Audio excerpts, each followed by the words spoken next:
One of the things that you guys did this game that it has been a little bit of trouble the last two or three is you started quick start, got in rhythm, couple of touchdowns, 3 scores on your first 3 drives, and then things kind of changed. All of a sudden, that rhythm went away a little bit. Yeah, and part of that, again, you have to give them credit. Maybe we'll try to start fast next time. I don't know, but yeah, just for whatever reason, kind of got out of sync. Got a couple tackles for losses. They're in those next couple drives had the turnovers, but again, it's a great rivalry.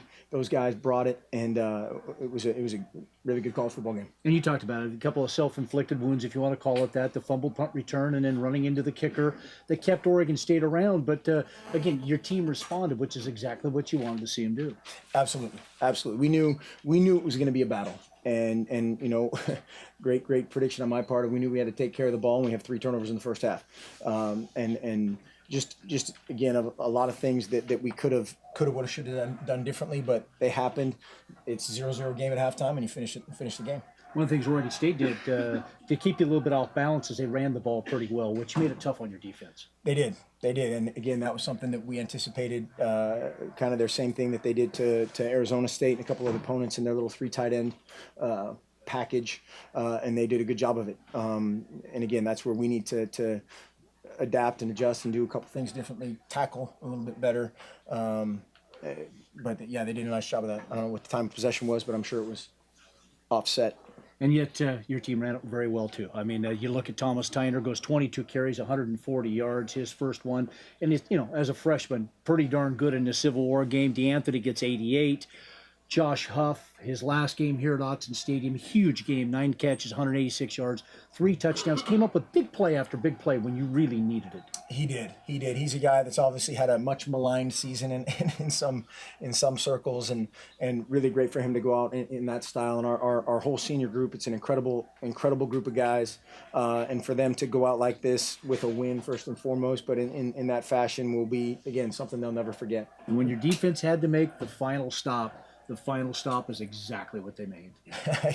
Exactly how you draw it up, right? Get the ball skipping around out there, and hopefully that kid's okay that got dinged up there on the final play. But yeah, just a great game, and again, give them a ton of credit. They played really hard, and again, so did our guys.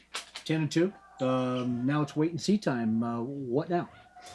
What now? We've got recruits in. We go to banquet and then hit the road recruiting. Our players need to finish up solid in the classroom. Finish strong that way next couple weeks, and we'll be kind of in and out recruiting here for the next 2 weeks, and then get ready for wherever we end up. But the way you want to end the season is with a win in the Civil War. Great, tremendous victory in a very entertaining game tonight, Coach. Congratulations. Thanks for your time with us, and we'll look forward to talking to you here soon. Sounds great. Thanks, Jorgie. All right, Jerry, back up to you. Thomas Tyner are both in the interview rooms. Any questions for Coach Helfrich? Right here in the middle. Hey, Mark, did you let them score the minute and a half left to give yourself time on the clock? Yes. No. No, it's hilarious you say that, but that's how it turned out. I was sitting there having a little internal debate and talking to a couple of the other coaches on the headsets of, all right, if it gets to this and this and this down is this and this down is this, and they scored, and I said, perfect. We get more time. And so as it turned out, it was just the right time to miss a line.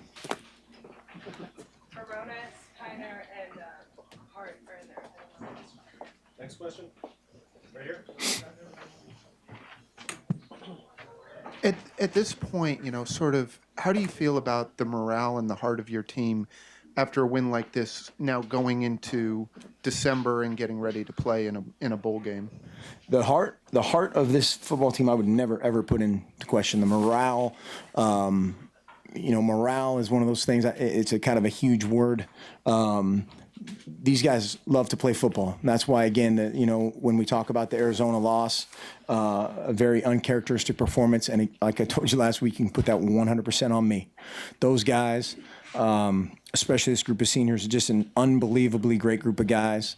And the morale going forward, this will be a great little break for us right here to get a healthy mind, body, and spirit, and get ready to rock wherever we end up. In the back, Warren. Mark, that last drive by Marcus, is that something that you guys, you talk about working in sessions in practice? Is that did it go as scripted? And talk about Marcus's play in that last drive. Well, yeah, Marcus had a couple obviously glitches on the interceptions, and they're kind of plays where he was trying to throw the guy to run the right route. That's very difficult to do, and that's where you just have to kind of throw it away and talk to him. And just it was a route adjustment kind of thing that he was trying to do. But again, you talk about heart, character, and tough. That's Marcus to a T, and just again did a great job on the sideline, coaching up the offensive guys, leading the team, talking to the defense, and leaving no doubt that whatever happened, we were going to end up in a good place. Another one in the back. Mark, how important was the defensive stand on their 2-point conversions to keep you at least in striking distance?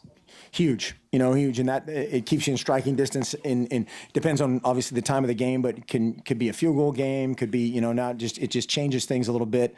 But yeah, our defense I thought played really hard for the most part. Again, did we do everything perfect? No. And that's where again in a win we'll go back and evaluate that stuff and try to fix the stuff that needs fixing and do more of the stuff that's good. Mark, can you describe a little bit what it was like just at the end, since you haven't really played in any close games in your head coaching career, at least not that close? What was it like?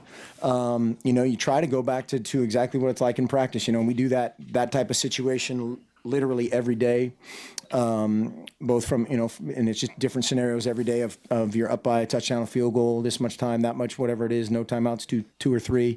And our guys, it was a great feeling in the huddle, looking those guys square in the eye, and you had a bunch of just wide-eyed guys looking right back at you, ready to go. And just give them a ton of credit for executing in that situation. And yeah, big. In the back, Jake.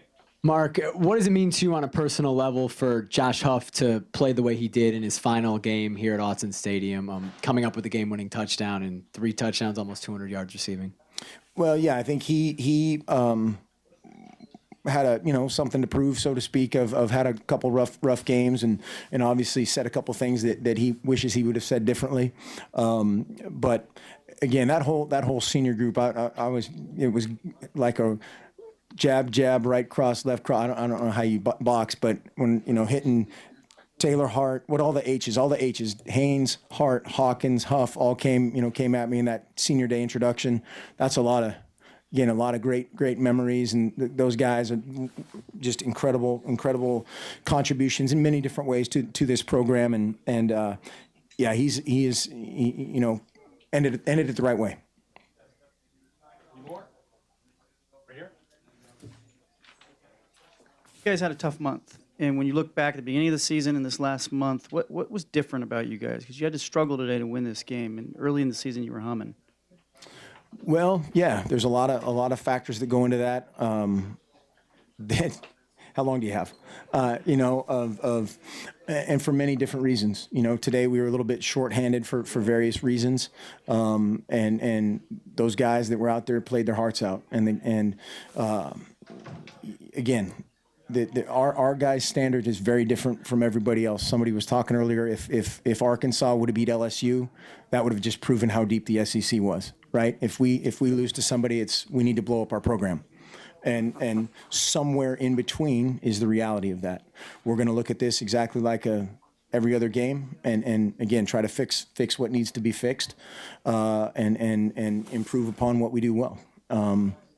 But yeah, are there things offensively, defensively, and special teams that we would like to get better at?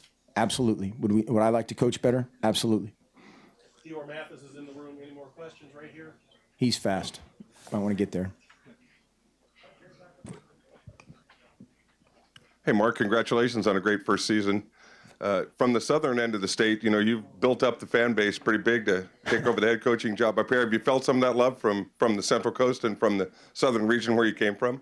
Yeah, it's awesome to talk to friends and family in Southern Oregon and Jackson County, representing. But just in this game, pretty soon this game will become a 52-5 victory or something in that realm in Coos Bay and in Medford and Ashland. But yeah, just a ton of great people that I can have had the good fortune to stay in contact with for a long time.